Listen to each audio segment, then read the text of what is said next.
Assalamualaikum warahmatullahi wabarakatuh. Anggota kelompok 10 yang pertama Bella Sabina Saneta, nomor absen 26. Yang kedua Rifani Nata Adi Pranata, nomor absen 27. Kelompok 10 akan membahas tentang bab istilah hukum syariah. Bab 1. Di antara kaidah turunan lagi 156 Ibnu Najwa Al-Hanafi, Al-Hasbah wa Al-Nazharil, Opcit H121 dan Al-Syuti Al-Hasbah wa Al-Nazir H118. Semua ulama sepakat dalam penggunaan kaidah ini sekalipun terdapat redaksi yang berbeda dengan pengertian yang sama. Di antaranya menurut 157 Al-Hasbah Opcit H149 misalnya, apabila seseorang dibebaskan dari utang, maka dibebaskan pula orang pihak ketiga yang menanggung utang dari piutang, sedangkan pengikut harus setelahnya. Aplikasi kaidah ini sangat banyak dalam kitab fikih yang ada, di antara hukum utang piutang dengan syarat gadai diperbolehkan dengan syarat dalam pengucapan akad seharusnya mendahulukan lafal utang piutang dan mengakhiri lafal gadai. Sesuai yang menjadi pengikut tidak dapat dijadikan sebagai sesuatu yang diikuti. 1. Penerapan kaidah fikih muamalah. Yang pertama, hukum barang yang menjadi jaminan hutang merupakan takbi dari hutang. Oleh karenanya, jika si pemberi hutang meridokan hutang itu, maka jaminan tersebut ikut gugur dan harus dikembalikan pada orang yang berhutang. Yang kedua, dalam perjanjian jual beli ada ketentuan bahwasannya, termasuk dalam penjualan dengan tanpa penyebutan barang yang turut serta dalam barang yang dijual itu, baik karena hubungannya dalam gambaran yang tepat seperti kunci yang terpaku dalam jual beli rumah atau karena keadaan menurut hukum tersebut bagian daripada seperti hak lalu lintas dan semua hak-hak di dalamnya. Seseorang memberi sebuah rumah, maka ia memiliki juga jalan yang menghubungkan ke rumah itu. Yang ketiga, ketika kesempatan aman atau damai antara muslim dan non-muslim terjadi, maka wanita dan anak kecil merupakan takbi dari laki-laki sebagai pelaku akad aman.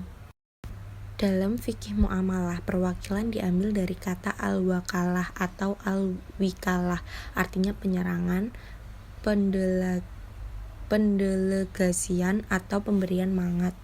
Sedangkan menurut istilah 163 Al-Rahman Al-Jaziri Al-Fiqh Al-Madhahib Al-Araba'ah Juz 3, 70 maksud mewakilkan secara mutlak bukan berarti seorang wakil dapat bertindak semena-mena, tetapi maksudnya dia berbuat untuk melakukan jual beli yang dikenal para pengusaha atau pedagang, dan untuk hal yang lebih bermanfaat bagi yang mewakilkan. Tetapi Abu Hanifah berpendapat bahwa wakil tersebut boleh menjual sebagaimana kehendak wakil itu sendiri, kontan atau cicilan, seperti harga biasa atau tidak. Adapun perwakilan secara haid atau bersifat terkait, wakil berkewajiban mengikuti apa saja yang telah ditentukan oleh orang yang mewakilkan. Ia tidak dibenarkan menyalahinya, kecuali kepada yang lebih baik buat orang yang mewakilkan. Apabila dalam persyaratan ditentukan bahwa benda itu harus dijual dengan harga 10.000, kemudian dijual dengan harga yang lebih tinggi, misalnya 12.000, atau akad ditentukan bahwa barang itu boleh dijual dengan cicilan, kemudian barang itu dijual secara tunai, maka penjualan itu masih sah menurut Hanafi. Tetapi apabila yang mewakili menyalahi persyaratan yang telah disepakati ketika akad, penyimpangan tersebut dapat merugikan pihak yang mewakilkan, maka tindakan tersebut bathil menurut Syafi'i. Sedangkan menurut Hanafi, tindakan itu tergantung pada keridhaan atau izin orang yang mewakilkan. Jika yang mewakilkan membolehkannya, maka menjadi sah. Apabila tidak meridhoinya, maka tidak menjadi sah. Menurut Malik, bahwa wakil mempunyai hak atau boleh membeli benda-benda yang diwakilkan kepadanya. Misalnya Umar mewakilkan Ali untuk menjual seekor sapi. Maka Ali boleh membeli sapi tersebut meskipun dia telah menjadi wakil dari penjual.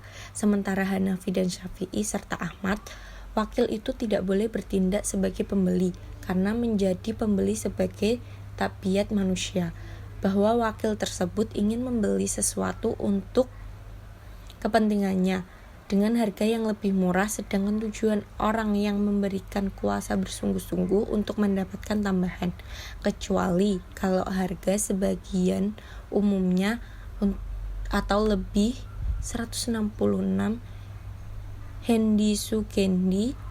Apabila seseorang wakil untuk menjual sesuatu barang dengan harga yang ditentukan seperti 25.000, kemudian barang tersebut dijual menjadi 30.000 dengan laba 5.000, maka keuntungan itu menjadi hak pemilik barang, sebagaimana dalam kitab Al-Mahi Al-Minhaj Juz 3 bab jual beli. Begitu pula dalam kitab Rumusan Masalah. Dalam masalah penunjukan wakil untuk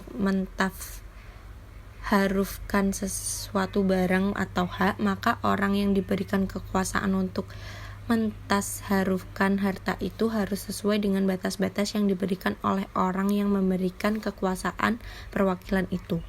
Apabila wakil dalam mentasharufkan itu melampaui batas wewenang yang diberikan kepadanya, maka pentasharufan wakil itu tidak dibenarkan. Hukum pentasharuf yang melampaui batas wewenang itu tidak berlaku bagi orang yang mewakilkan, kecuali apabila ia mengizinkan. Dengan demikian, maka dapat dimengerti terlarangnya kasus yang banyak terjadi tentang usaha seseorang yang cerdik untuk membeli sesuatu barang. Kemudian dengan kecerdikan dan pengetahuannya ia bisa membeli barang tersebut dengan harta yang lebih murah dari harga yang telah ditentukan oleh mewakil dan mengembalikan kelebihan dari harga sepenuhnya untuk dirinya sendiri dengan alasan bahwa yang demikian itu berkat kecerdikannya dan bahwa ia telah memperoleh mandat selama waktu yang memungkinkannya untuk berusaha, maka ia harus mengembalikan kelebihan tersebut kepada sepemilik uang yang menyuruhnya. Maka seseorang yang menjadi wakil dari orang yang mewakilkan, ia tidak dibenarkan menyalahi dari ketentuan-ketentuan yang disepakati dalam perwakilan. Tetapi wakil bertindak tidak sesuai dengan ketentuan-ketentuan yang disepakati dan ternyata pemberi wakil memberikan izin dan meridhoinya, maka tindakan wakil tersebut adalah sah karena izin yang datang kemudian sama kedudukan hukumnya dengan perwakilan yang telah dilakukan lebih dahulu. Karenanya, maka waspadalah karena hal seperti ini banyak terjadi. Perizinan dalam kaidah tersebut hanya untuk muamalah, tidak dapat berlaku pada masalah perkawinan dan lainnya.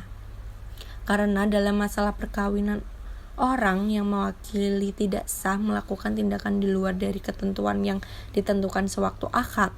Misalnya orang yang mewakili wali nikah untuk menikahkan anak gadis dengan seorang laki-laki, ternyata orang tersebut bertindak bukan saja sebagai ganti wali dalam akad nikah, tetapi sebagai seorang laki-laki yang menerima akad nikah. Karena orang yang melakukan akad berarti bertindak, ada penyerahan dan ada penerimaan. Dalam akad nikah tidak mungkin terjadi demikian. Itu tadi penjelasan dari kelompok 10. Jika ada kurang lebihnya, kami mohon maaf. Terima kasih atas partisipasinya untuk mendengarkan penjelasan dari kelompok 10. Saya akhiri. Wassalamualaikum warahmatullahi wabarakatuh.